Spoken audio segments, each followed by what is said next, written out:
हरनाम कौर। अफसाना निगार सादत हसन मंटो। निहाल सिंह को बहुत ही उलझन हो रही थी। सियाह और सफेद और पतली मूछों का एक गुच्छा अपने मुंह में चूसते हुए वो बराबर 2-2.5 घंटे से अपने जवान बेटे बहादुर की बाबत सोच रहा था।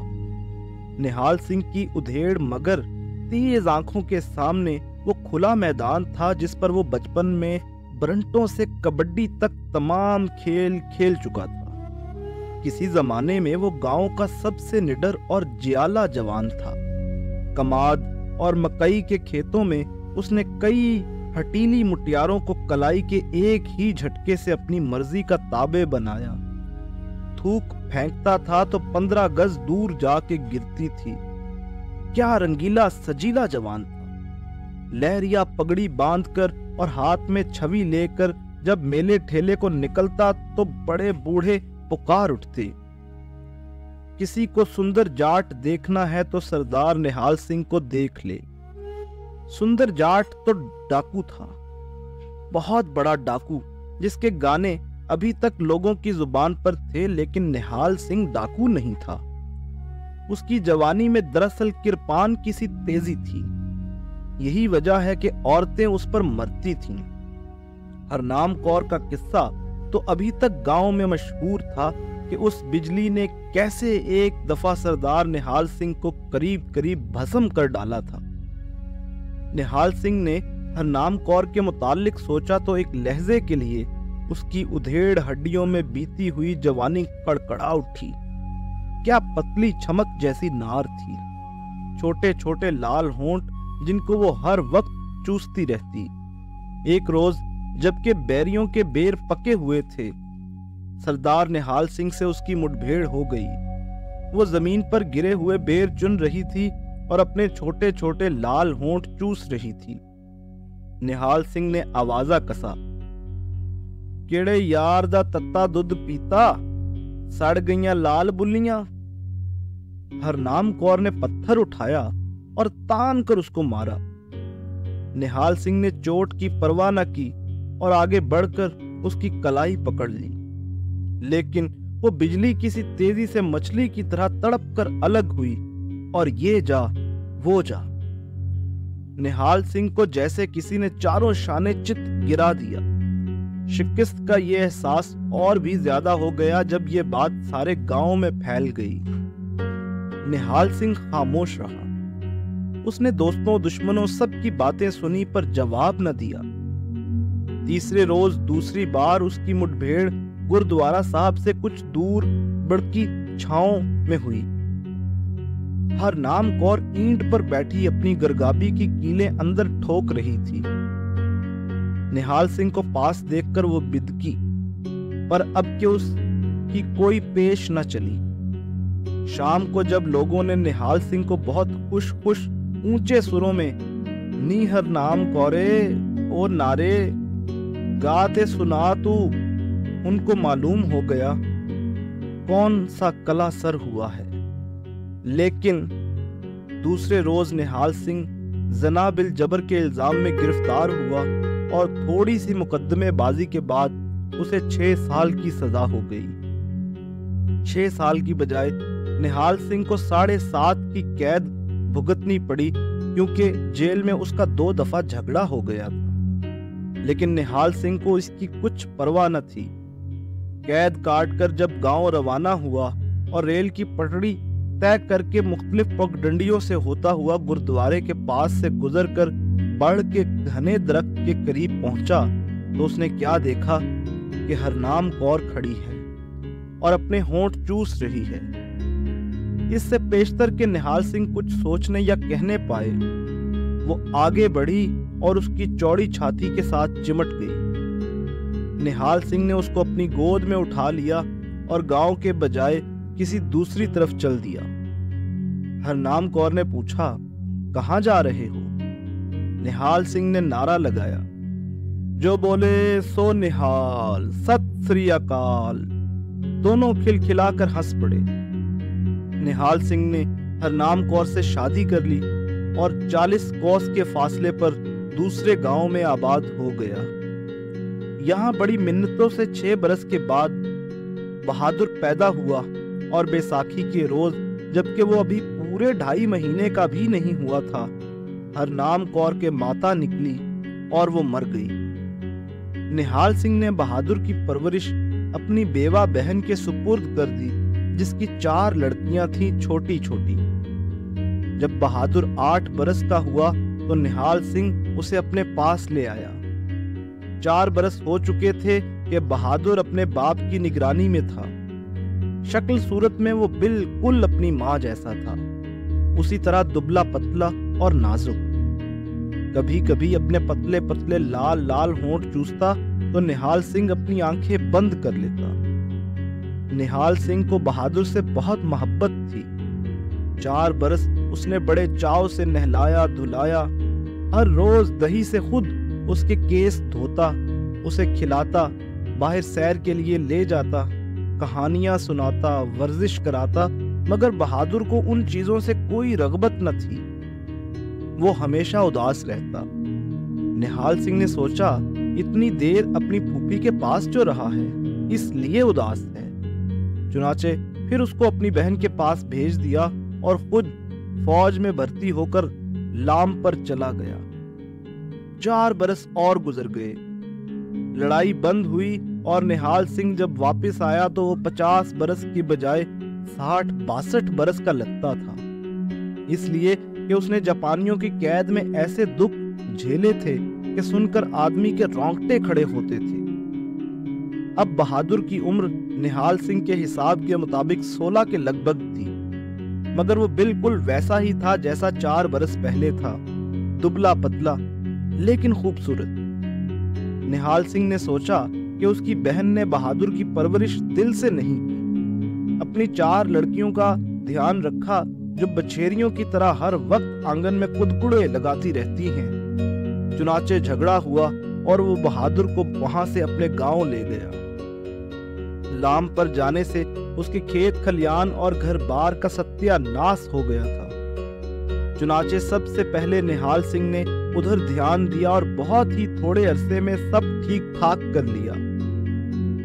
उसके बाद उसने बहादुर की तरफ तवज्जो दी, उसके लिए एक भूरी भैंस खरीदी, मगर निहाल सिंह को इस बात का दुख ही रहा कि बहादुर को दूध, दही और मक्खन से कोई दिलचस्पी नहीं थी। जाने कैसी ऊटपटांग चीजें उसे भाती थीं।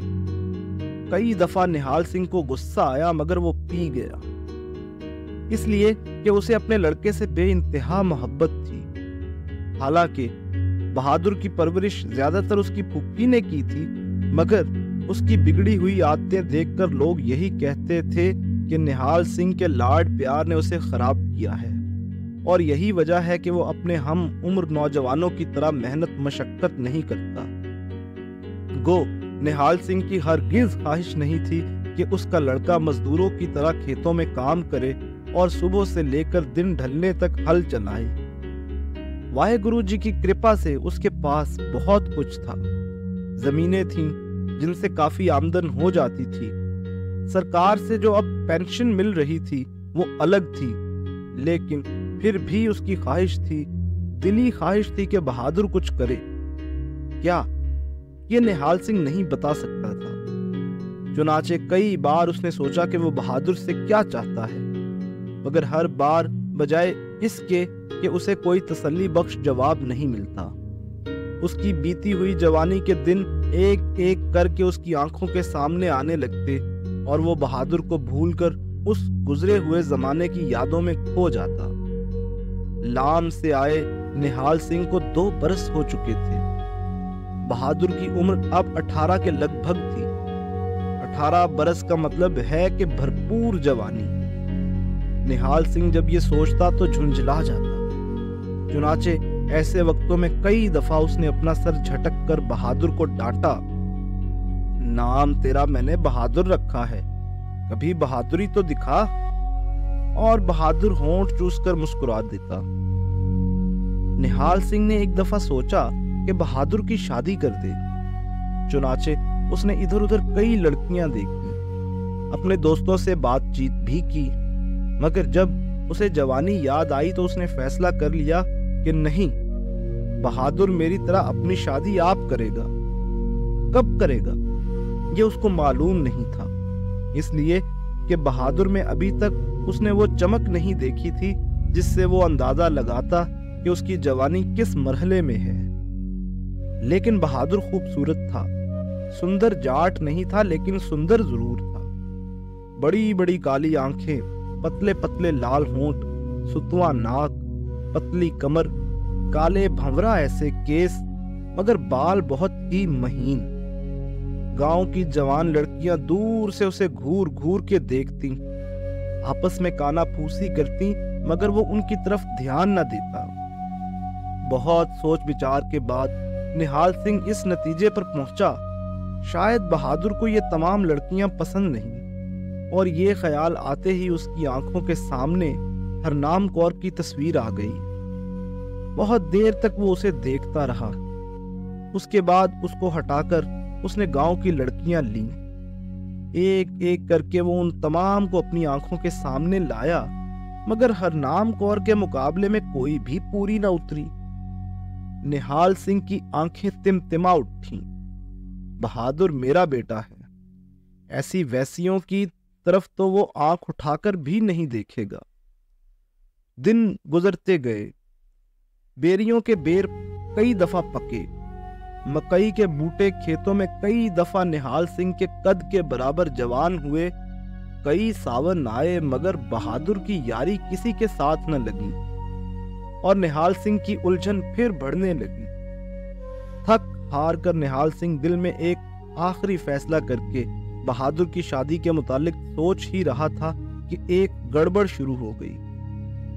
भांत भांत की खबरें गांव में दौड़ने लगीं।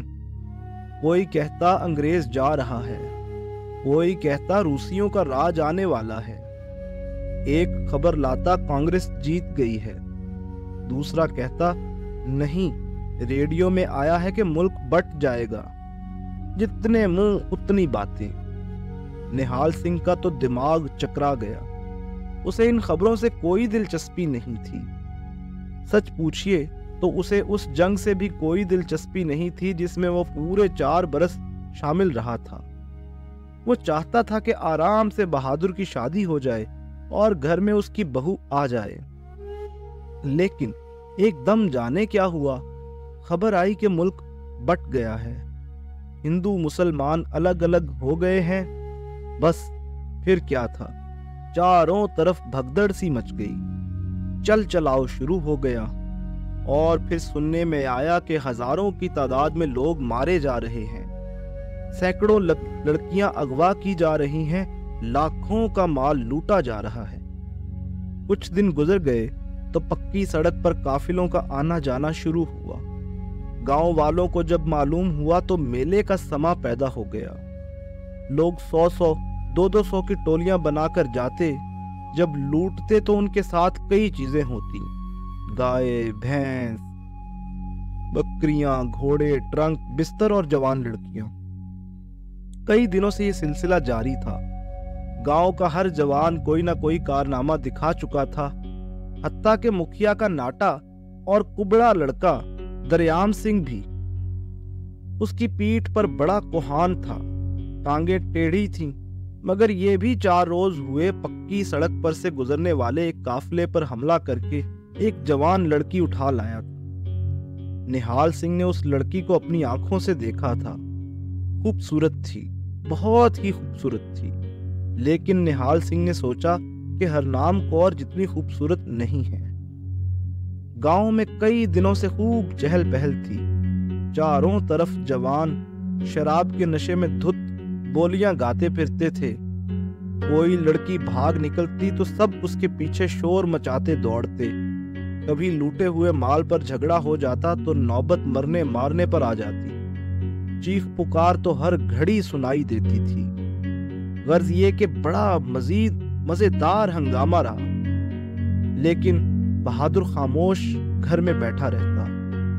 शुरू शुरू में तो निहाल सिंह बहादुर की इस खामोशी के मुतालिक बिल्कुल गाफिल रहा, लेकिन जब हंगामा और ज्यादा बढ़ गया और लोगों ने मजाकिया लहजे में उससे कहना शुरू किया, क्यों सरदार निहाल सिंह, तेरे बहादुर ने सुना है बड़ी बहादुरियां दिखाई हैं, तो वो पानी पानी हो गया।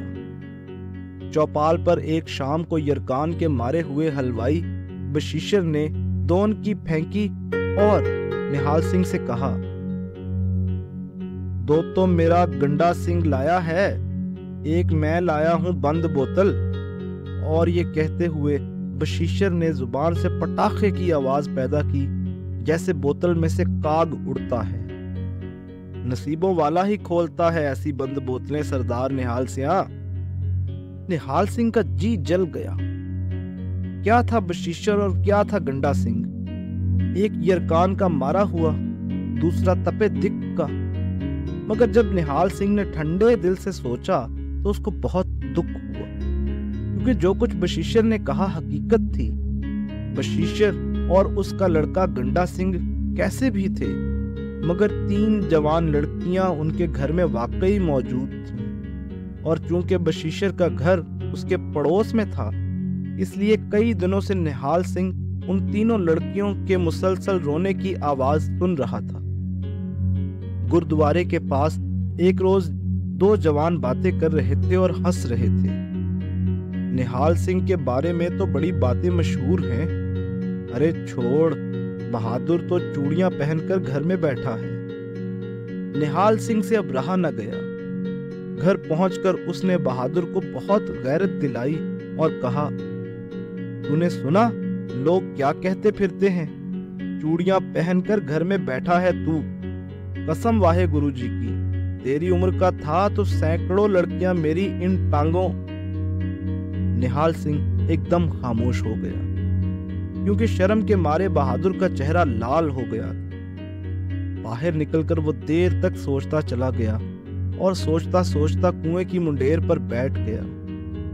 उसकी उधेड़ मगर तेज आंखों के सामने वो खुला मैदान था, जिस पर बरंटों से लेकर कबड्डी तक तमाम खेल खेल चुका था। बहुत देर तक निहाल सिंह इस नतीजे पर पहुंचा कि बहादुर शर्मीला है, और शर्मीलापन उसमें गलत परवरिश की वजह से पैदा हुआ। चुनाचे उसने दिल ही दिल में अपनी बहन को बहुत गालियां दी और फैसला किया कि बहादुर के शर्मीलेपन को किसी न किसी तरह तोड़ा जाए। और इसके लिए निहाल सिंह के जहन में एक ही तरकीब आई। खबर आई कि रात को कच्ची सड़क पर से एक काफिला गुजरेगा। अंधेरी रात थी। जब गांव से एक टोली उस काफिले पर हमला करने के लिए निकली तो निहाल सिंह भी ठाठा बांधकर उनके साथ हो लिया। हमला हुआ। काफिले वाले निहत्थे थे। फिर भी थोड़ी सी झपट हुई, लेकिन फौरन ही काफिले वाले इधर उधर भागने लगे। हमला करने वाली टोली ने इस अफरा तफरी से फायदा उठाया और लूट मार शुरू कर दी। लेकिन निहाल सिंह को मालो दौलत की ख्वाहिश नहीं थी। वो किसी और ही चीज की ताक में था। सख्त अंधेरा था। गांव वालों ने मशालें रोशन की थी, मगर भाग दौड़ और लूट खसूट में बहुत सी बुझ गई थी। निहाल सिंह ने अंधेरे में कई औरतों के साए दौड़ते देखे, मगर फैसला न कर सका कि उनमें से किस पर हाथ डाले।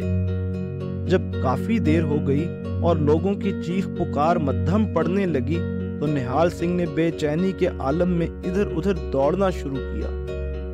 एकदम तेजी से एक साया बगल में गठड़ी दबाए उसके सामने से गुजरा। निहाल सिंह ने उसका ताक़ुब किया। जब पास पहुंचा तो उसने देखा कि लड़की है और जवान। निहाल सिंह ने फौरन अपने गाढ़े की चादर निकाली और उस पर जाल की तरह फेंकी। वो फंस गई। निहाल सिंह ने उसे कांधों पर उठा लिया और एक ऐसे रास्ते से घर का रुख किया कि उसे कोई देख न ले। मगर घर पहुंचा तो बत्ती गुल थी। बहादुर अंदर कोठड़ी में सो रहा था। निहाल सिंह ने उसे जगाना मुनासिब ख्याल न किया। किवाड़ खोला, चादर में से लड़की निकालकर अंदर धकेल बाहर से कुंडी चढ़ा दी। फिर जोर जोर से किवाड़ पीटे ताकि बहादुर जाग पड़े। जब निहाल सिंह ने मकान के बाहर खटिया बिछाई और बहादुर और उस लड़की की मुठभेड़ की कपकपाहट पैदा करने वाली बातें सोचने के लिए लेटने लगा तो उसने देखा कि बहादुर की कोठरी के रोशनदानों में दिए की रोशनी टिमटिमा रही है। निहाल सिंह उछल पड़ा और एक लहजे के लिए महसूस किया कि वो जवान है, कमाद के खेतों में मुटियारों को कलाई से पकड़ने वाला जवान। सारी रात निहाल सिंह जागता रहा और तरह तरह की बातें सोचता रहा। सुबह जब मुर्ग बोलने लगे तो वो उठकर फौरन कोठड़ी में जाने लगा, मगर डेवढ़ी से लौट आया।